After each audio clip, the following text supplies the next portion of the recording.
ये कहानी बहुत ही खास है क्योंकि आज हम वो डिटेल में डिस्क्रिप्शन से समझेंगे कि कैसे साईं बाबा पहली बार शिरडी आए, क्या हुआ था, कैसे आए थे, ये सब जानेंगे हम।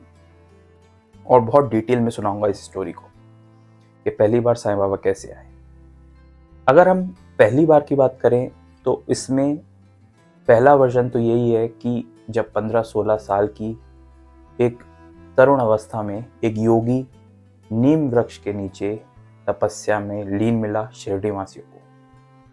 अब शिरडी वासी उस समय नहीं समझ पा रहे थे कि ये योगी कौन है, क्योंकि वो 15-16 वर्ष का योगी ना कुछ खा रहा था, ना किसी से बोल रहा था, ना कुछ उसकी इच्छा थी, ना कुछ उसकी ज़रूरतें थी। वो बस अपने ध्यान में मग्न था।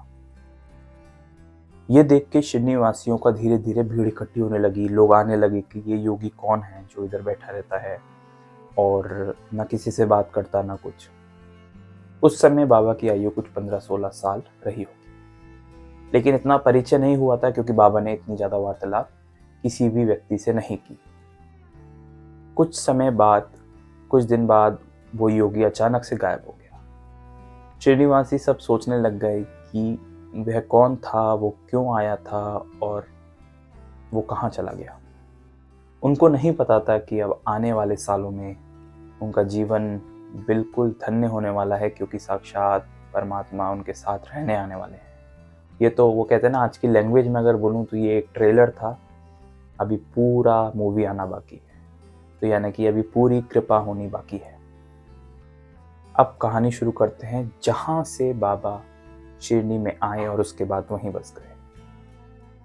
चांद पाटिल नाम का एक व्यक्ति था और उसके साथ क्या हुआ, उसकी एक घोड़ी थी जो खो गई। अब वो उसे खूब ढूंढता रहा, जंगलों में ढूंढता रहा और नाले के पास ढूंढा, इधर ढूंढा, नहर के पास ढूंढा, पर वो उसकी जो घोड़ी थी वो उसे नहीं मिली। और वो जो घोड़ी के ऊपर बैठने का होता है, वो उसकी जो पूरा एक स्ट्रक्चर होता है जिसके ऊपर अपन बैठ सकते हैं, वो अपने कंधे पे लेके वो निराश होके आगे बढ़ने लग गया। अब वो थोड़ा आगे बढ़ा ही था कि जंगल में एक आम वृक्ष था। आम वृक्ष के नीचे उसने एक योगी को बैठे हुए देखा और वो फकीर दिख रहा था उसके हाव भाव से। और वो, जैसा कि हम जानते हैं, वो बाबा ही थे। तो लेकिन उस वक्त उसे नहीं मालूम था ये कौन है। उसने सोचा कि ये फकीर है, ये जंगलों में ही रहते होंगे, तो इनसे पूछ के देखता हूँ। वो गया लेकिन उसने कुछ पूछा नहीं, वो निराश था। तो इतने में वो कुछ बोल पाता।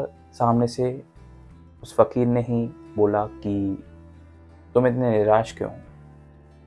तो उसने बताया कि मेरी एक घोड़ी थी जिसे मैंने बचपन से पाला था और वो अब खो गई है और मैं बहुत दिनों से, बहुत समय से उसको ढूंढ रहा हूँ, लेकिन वो मुझे नहीं मिली। तो उस फकीर ने कहा कि जरा सा नाले के पास भी देखो। थोड़ी सी दूरी पर एक नाला था। तो उसने सोचा, मैं इतना ढूंढते हुए आ रहा हूँ, नाले के पास होती तो मुझे दिख जाती। पर उसने सोचा कि चलो, इस फकीर ने कहा है तो मैं देख गया। और जब वो जा रहा था तो बाबा जो थे वो चिलम तैयार कर रहे थे। अब वो गया देखने, तो उसने देखा और वो आश्चर्य में आ गया कि वहां पर उसकी घोड़ी चर रही थी, वहीं पे खा रही थी, वहीं खड़ी थी। ये देख के वो बहुत हैरान हुआ और उसके मन में ये बात आई कि ये फकीर कोई आम संत नहीं है, ये बहुत उच्च कोटि के परम सिद्ध परमात्मा गुरु हैं। और ये सोच के वो अपनी घोड़ी को लेके बहुत खुश हुआ, क्योंकि उसको बहुत तलाश थी इसकी, और वो इसको लेके वापस आया। जब वापस आया तो चिलम बाबा ने जो है तैयार कर ली थी। बस दो चीज़ें बाकी थी। एक थी चिलम को सुलगाने के लिए आग, अंगार जो होता है, और एक थी कपड़ा बांध के ऊपर चिलम पकड़ी जाती है, जिससे उस कपड़े को गीला करने के लिए पानी। अब वो चांद पाटिल जो थे वो सामने खड़े थे और उनके सामने आम वृक्ष के नीचे बाबा बैठे। तो बाबा ने अपना चिमटा उठाया और एक तरफ जमीन पे मारा। उसमें से एक अंगार का टुकड़ा निकला जिससे उन्होंने अपनी चिलम जो है सुलगा ली। अब वो चांद पाटिल सोचने लग गए कि अब पानी कहाँ से आएगा। तो बाबा ने दूसरी तरफ सटका मारा और अपनी शक्ति से पानी की धार प्रकट कर ली। जमीन में से पानी की धार निकलने लगी। उसे बाबा ने कपड़ा भिगोया और लपेट के चिलम सुलगा ली चिलम, और चिलम के कश लेके चांद पाटिल को भी दिए। चांद पाटिल ये सब देख के बहुत हैरान हो चुके थे, क्योंकि पहले ही एक तो उनकी घोड़ी मिल गई और दूसरा ये सब देख के कि भूमि में से अंगार और पानी प्रकट करना किसी आम मनुष्य या आम व्यक्ति या आम योगी की बस की बात नहीं। ये कोई परम सिद्ध परमात्मा का ही स्वरूप हैं जिन्हें मैं अभी अपने सामने देख रहा हूँ, और यही समय है, मैं इन्हें अपने से दूर नहीं जाने। उसने स्वप्रेम बाबा से कहा कि मेरे भांजे की बारात शिरडी जा रही है, तो आप आइए मेरी बारात में, आप वहीं भोजन कीजिए, हमारे साथ रुकिए, आपका जो साथ मिलेगा वो हमारे लिए सौभाग्य होगा। तो बाबा ने आश्वासन दे दिया कि चलो मैं आता हूँ। फिर कहानी शुरू होती है बारात चल दी शिरडी की ओर, और शिरडी वासियों को अभी तक एहसास नहीं था कि उनके भाग्य किस प्रकार खुलने वाले हैं, क्योंकि स्वयं ईश्वर उनके बीच रहने आने वाले हैं। बारात रोकी गई खंडोबा मंदिर के पास, और जैसे ही बारात की बैलगाड़ी से बाबा नीचे उतरे, इतने में ही महासपति ने हाथ जोड़ के कहा, या साईं, यानी कि आओ साईं। और इस तरह से बाबा का नाम पूरे जग में, पूरे विश्व में विख्यात हो गया, और बाबा के नाम से ज़्यादा शिरडी का नाम पूरी दुनिया में विख्यात हो गया।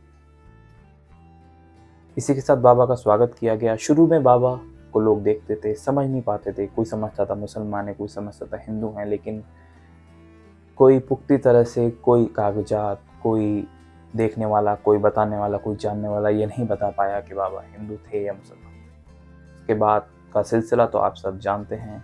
बाबा शिरडी में निवास करने लगे। शुरू में महासपति, श्यामा, इन भक्तों को विश्वास नहीं था, तो इन्होंने मारुति मंदिर और अन्य मंदिर से भी कहा कि बाबा आप यहाँ मत बैठिए, क्योंकि उन्हें लगता था बाबा मुसलमान हैं।